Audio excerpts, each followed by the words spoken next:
Welcome back to my channel again बच्चों। Last video में हम लोगों ने वीटी ग्राफ पर कुछ न्यूमेरिकल्स सॉल्व किया था बच्चों। तो आज हम लोग थोड़ा सा और फाइनली कुछ और न्यूमेरिकल्स सॉल्व कर देते हैं। बट बच्चों दैट इज़ एंडलेस, इसलिए उसको हम लोग जितना ज़्यादा से ज़्यादा कर सकें, जितना आपके पास बुक अवेलेबल हो कर सको, that will help you a lot. But today again I am solving some numericals, and while you read the question, if you are watching the video, अगर आप क्वेश्चन पढ़ रहे हो देन यू क्वेश्चन देखो और खुद से सॉल्व करो नोटबुक में। That will help you to think and apply your understanding. बच्चों इसका कोई लिमिट नहीं, क्वेश्चन किस तरह से घुमा के हम आपको पूछ सकते हैं, फॉर्मूला सेम होगा, कॉन्सेप्ट सेम होगा, बट उसका कोई लिमिट नहीं है। इसलिए जब तक आपको बहुत अच्छा कॉन्सेप्ट नहीं होगा you won't be able to solve the questions nicely. So आज फिर से मैं कुछ क्वेश्चन सॉल्व कर रही हूँ। लास्ट वीडियो मेरा है ये मोशन टॉपिक पर, उसके बाद एक छोटा सा टॉपिक है सर्कुलर मोशन, उसके लिए मैं फिर से अलग बना दूंगी। तो बच्चों हम लोग देखते हैं। ये फर्स्ट क्वेश्चन है हमारा, an object is moving along straight line path, what is the ratio of the distance traveled and displacement? चलिए वेरी सिंपल थिंग, अगर आपको याद हो कि अगर ऑब्जेक्ट स्ट्रेट लाइन पाथ में ट्रेवल करता है तो डिस्टेंस और डिस्प्लेसमेंट का वैल्यू सेम होगा, क्योंकि डिस्टेंस हो गया length of path, straight line का जो पाथ होगा वही लेंथ हो गया डिस्टेंस, बट डिस्प्लेसमेंट क्या हो गया, the length of straight line path between initial and final position of the object. तो वो भी हो गया डिस्प्लेसमेंट। इसलिए the ratio of distance and displacement will be equal to 1। और अगर ऐसे ही क्वेश्चन पूछा जाए कि ये ratio of distance and displacement can B, क्या क्या प्रोबेबिलिटी है, 1 के बराबर होगा, 1 से लेस होगा, 1 से ज़्यादा होगा, तो उस केस में बच्चों अगर ऑब्जेक्ट का पाथ कर्व्ड है तो डिस्टेंस और डिस्प्लेसमेंट का रेशियो मोर देन 1 होगा, क्योंकि डिस्टेंस का वैल्यू ज़्यादा होगा डिस्प्लेसमेंट, ये हमारा हो गया डिस्प्लेसमेंट और डिस्टेंस हो गया ये, तो डिस्टेंस और डिस्प्लेसमेंट का वैल्यू 1 से ज़्यादा होगा। अगर स्ट्रेट लाइन पाथ में है तब तो दोनों का वैल्यू इक्वल होगा, सेम होगा, इसलिए इसका वैल्यू 1 होगा। तो उस केस में ratio of distance and displacement will B greater then 1। अब देखिए दूसरा क्वेश्चन है हमारा, an object is moving across the curved path, what is the ratio of the distance travelled and displacement produced. Children, just the thing I have explained over there, अगर ये ratio of the distance and displacement, तो distance upon displacement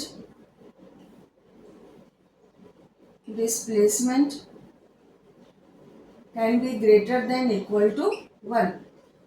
okay children, अगर मान लीजिए कि वो दिया हुआ पूछे स्पीड और वेलोसिटी का रेशियो, तो same thing we can say, अगर स्ट्रेट लाइन पाथ में चल रहा है तो स्पीड एंड वेलोसिटी का रेशियो 1 होगा, अगर कर्व्ड पाथ में है तो स्पीड और वेलोसिटी का रेशियो मोर देन और इक्वल टू 1 होगा, क्योंकि स्पीड होगा length of path, total length of path divided by time, that is speed, and velocity हो गया the length of straight line path divided by time. Okay, अब देखिए third question है हमारा, from graph we have this graph. ठीक है, इससे हम लोगों को ये 3 क्वेश्चंस का आंसर देना है चिल्ड्रन। तो अब हम लोग देखते हैं, ये पहले तो हम लोग ग्राफ समझ लेते हैं है क्या ग्राफ। देखिए ये है हमारा वीटी ग्राफ, ये टाइम है और ये वी है, वेलोसिटी है चिल्ड्रन। सो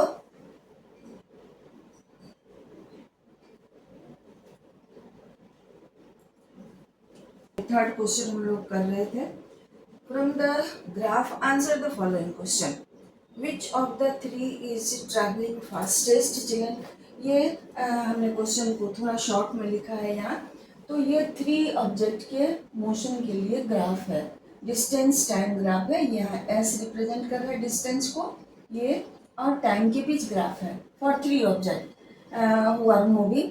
तो देखिए ए के लिए ग्राफ ये वाला है, ए का ग्राफ ये वाला हो गया, यहाँ 6 से शुरू हुआ है, और सी का ग्राफ यहाँ 2 से शुरू हुआ है बच्चों, और बी का ग्राफ यहाँ 0 से शुरू हुआ है। क्लियर?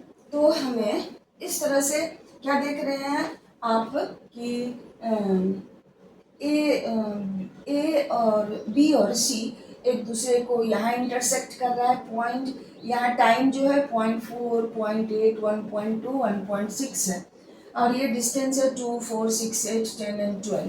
ओके, अब क्या देखना है हमें, क्या यहाँ देखना है क्वेश्चन में कि 0.8 पर ये दो ग्राफ बी और सी इंटरसेक्ट कर रहा है। पॉइंट यहाँ जो है 1.2 सेकेंड जो टाइम है, वहाँ क्या कौन कर रहा है, ए और बी एक दूसरे को इंटरसेक्ट कर रहा है चिल्ड्रन। और यहाँ देखिए क्या हो रहा है कि 1.6 जो सेकेंड जो टाइम है, वहाँ पर सी और ए इंटरसेक्ट कर रहा है।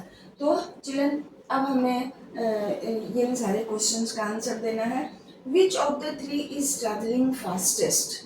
तो क्या कीजिएगा, तीनों ही ग्राफ के लिए हम लोग स्लोप निकालेंगे। सेम टाइम इंटरवल में अलग अलग डिस्टेंस ट्रेवल हुआ, उसका हम लोग वो निकालेंगे, which of the three is travelling fastest, slope निकालेंगे तीनों ग्राफ का अलग अलग एक टाइम के लिए, तो हमें पता चल जाएगा किसका स्पीड ज़्यादा है।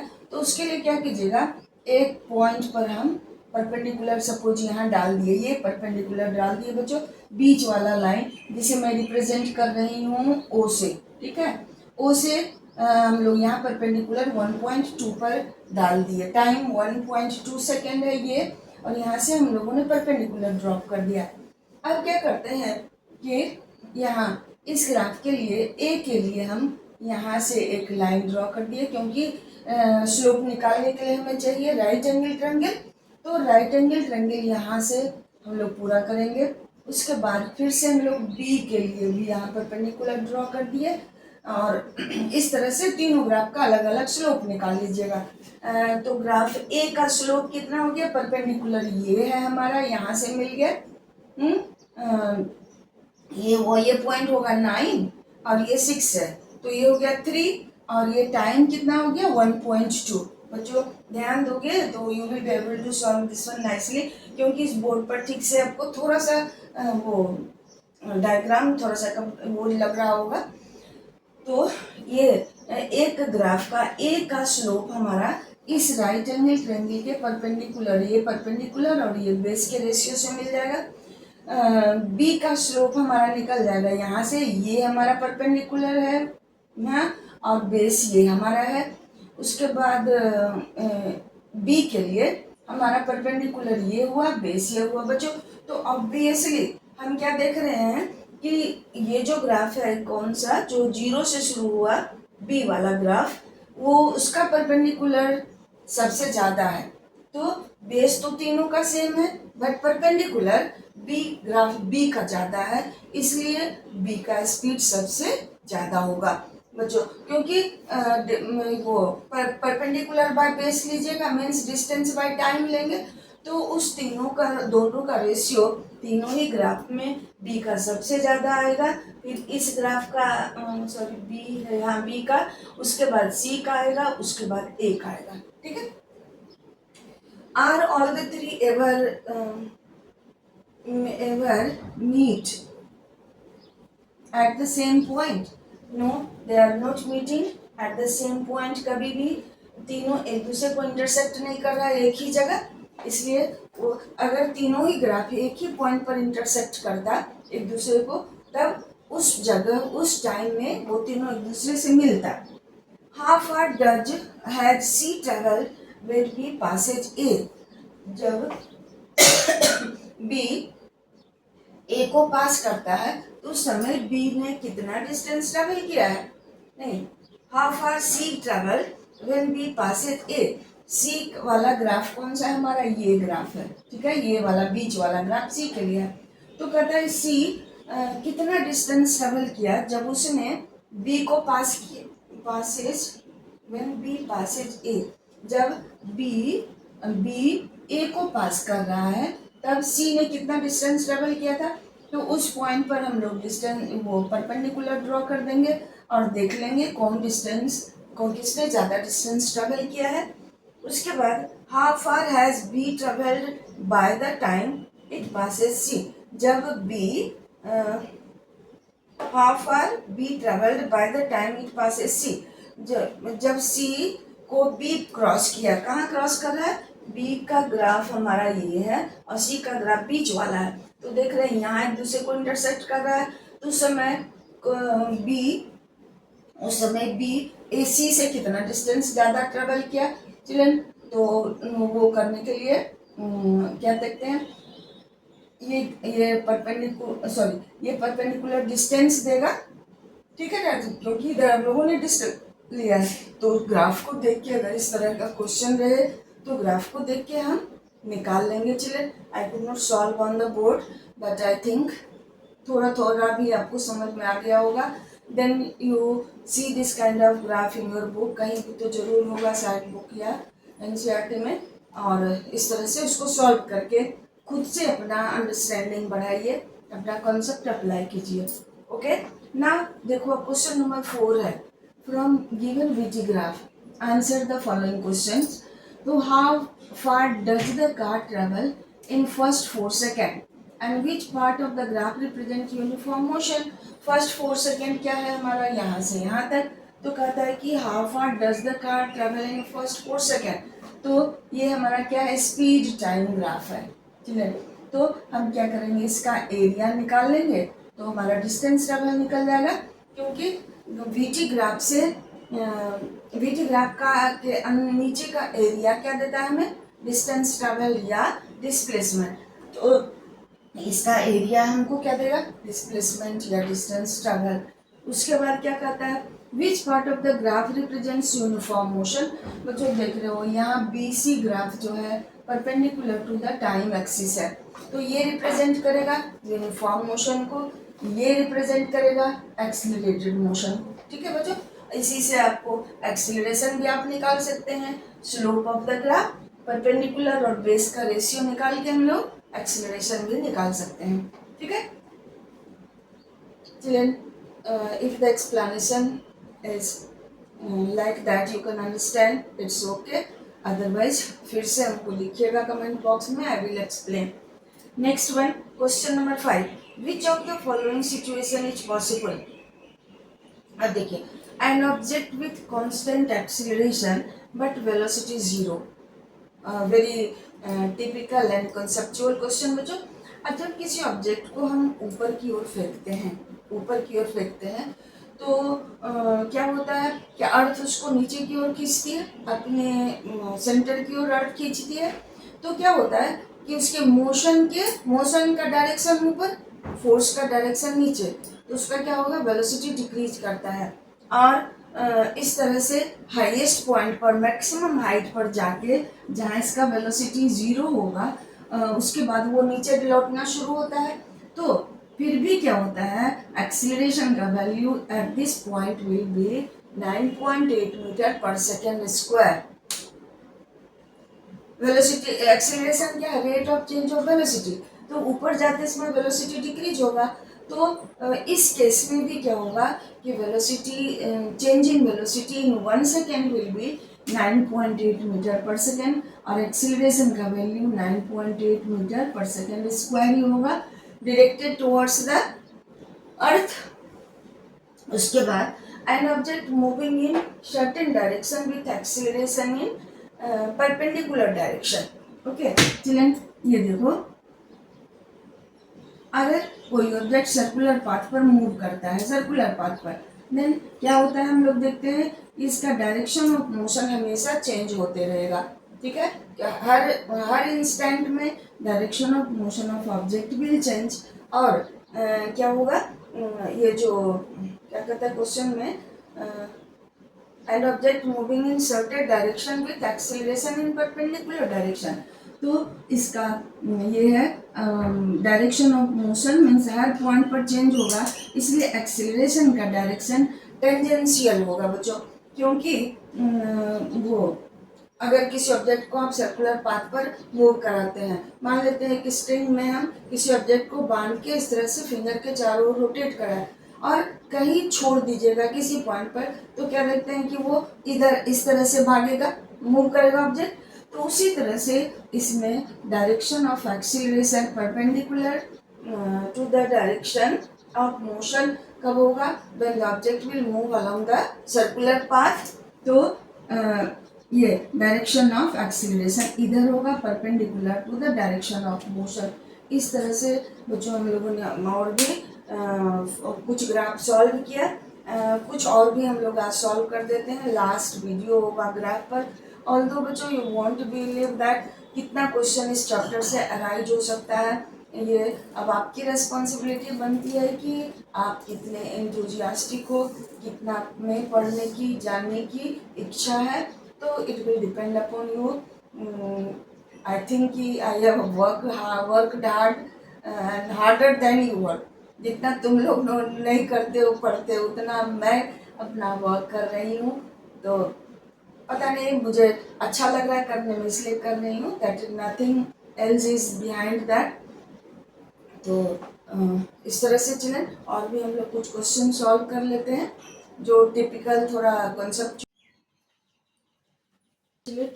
तो ये क्वेश्चन नंबर 6 हमारा है, plot a VT graph for an object moving in upper direction and then returns back. तो ऑब्जेक्ट गया, उसका वेलोसिटी डिक्रीज करता गया, यहाँ जब जीरो हो जाता है then the object will be zero, then the object will start returning back. तो हमें क्या करना है, इसका VT ग्राफ ड्रॉ करना है।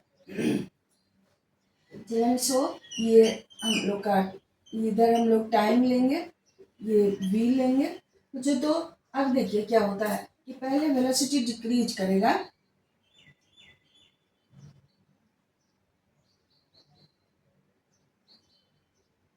पहले वेलोसिटी डिक्रीज किया और फिर से जब ऊपर से नीचे गिरने लगता है तो जब ऊपर से नीचे आया तो वेलोसिटी डिक्रीज किया, जब तो जीरो हो गया यहाँ आके। अब फिर से क्या होता है कि जब नीचे गिरना शुरू होगा तो then its velocity will increase. तो इस तरह का ग्राफ हमें इसका मिलेगा, VT graph for an object thrown in upward direction.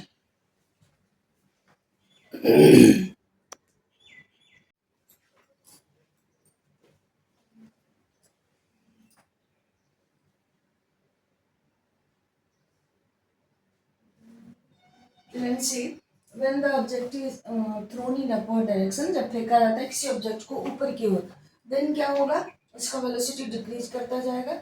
जब वेलोसिटी हाईएस्ट पॉइंट पर जाके जीरो हो जाएगा तब वो लौटना शुरू होता है। तो चलिए इसका VT ग्राफ अगर हमें प्लॉट करना है, बहुत छोटा जगह बच गया बच्चों, तो इसका ग्राफ हमें इस तरह का होगा, इधर भी और इधर ओरिजिन के नीचे माइनस भी लेंगे। तो चलिए ये देखिए क्या होगा, वेलोसिटी डिक्रीज कर रहा है तो ये ग्राफ रिटार्डेशन को शो करता है, वेलोसिटी डिक्रीज कर रहा है। अब दूसरे डायरेक्शन में इसका वेलोसिटी इंक्रीज करेगा, मीन्स जब गिरना शुरू होगा तो वेलोसिटी इंक्रीज करेगा। तो एक डायरेक्शन में वेलोसिटी, इनिशियल वेलोसिटी ज़्यादा है, अब वो चेंज हो डिक्रीज करते जा रहा है, हाईएस्ट पॉइंट पर जाके वो जीरो हो गया और फिर वो नीचे लौटना शुरू होता है, तो देन वेलोसिटी इंक्रीज है। तो हमारा VT graph for an object falling in downward direction इस तरह का होगा। नेक्स्ट है, a girl walks along a straight line path to drop a letter and comes back to her initial position. From the position time graph, plot VT graph. अगर वो somewhere कहीं जाती है और फिर लौट के आ जाती है, तो उसके लिए हमारा ये पोजीशन टाइम ग्राफ दिया हुआ है बच्चों। ये वाला लाइन क्या करता है, यूनिफॉर्म स्पीड को रिप्रेजेंट करता है, और ये वाला ग्राफ रिप्रेजेंट करता है यूनिफॉर्म स्पीड को लौटने के समय। ठीक है, तो अब हमें इसका VT ग्राफ प्लॉट करना है। तो इसके लिए हम लोग ये ड्रॉ कर लिए, इधर लेंगे टाइम, इधर लेंगे वेलोसिटी, ठीक है। तो यूनिफॉर्म वेलोसिटी कब रिप्रेजेंट होता है, जब ग्राफ ऐसा होगा टाइम एक्सिस के पैरेलल, तब ये यूनिफॉर्म वेलोसिटी को रिप्रेजेंट, स्पीड को रिप्रेजेंट करेगा। अब दूसरे डायरेक्शन में ये यूनिफॉर्म स्पीड से चलती है, तो देन ग्राफ ये हो गया, ये वाला ग्राफ। तो इस तरह से हमारा वीटी ग्राफ हो गया for this question. The VT graph fixed find from the VT in short I have written, ये हमारा एक VT ग्राफ है। इससे क्या निकालना है, calculate its velocity and the distance covered by the cyclist in 15 second. ये किसी साइक्लिस्ट के लिए VT ग्राफ है। इससे हमको क्या क्या निकालना है, इट्स वेलोसिटी निकालना है and the distance covered by the cyclist in 15 second. तो वेलोसिटी कितना हो जाएगा, ये 20 मीटर पर सेकेंड, क्योंकि यही लाइन हमारा यूनिफॉर्म स्पीड को रिप्रेजेंट करता है। एक्सीलरेशन तो 0 होगा, velocity 20 metre per second, acceleration 0 and the distance covered निकालना है इन 15 सेकेंड। तो 15 सेकेंड से यहाँ एक परपेंडिकुलर ड्रॉ कर दिए, ये हमारा रेक्टेंगल हो गया। रेक्टेंगल का एरिया निकाल लीजिएगा, ये हो गया 20 इंटू 15, 300 मीटर हो गया। तो इस तरह से चिल्ड्रन हम लोगों ने और भी कुछ क्वेश्चंस को सॉल्व किया। आई थिंक कि अब आपको इस तरह के इस पार्ट पर ग्रिप हो जाना चाहिए, और उम्मीद है आप ज़रूर अच्छा परफॉर्म करोगे। Those who are watching, so please see the video nicely, that is my hard work and that will be beneficial for you. तो अच्छे से समझिए, पढ़िए, यही मुझे उम्मीद है आप लोगों से। So thank you for watching.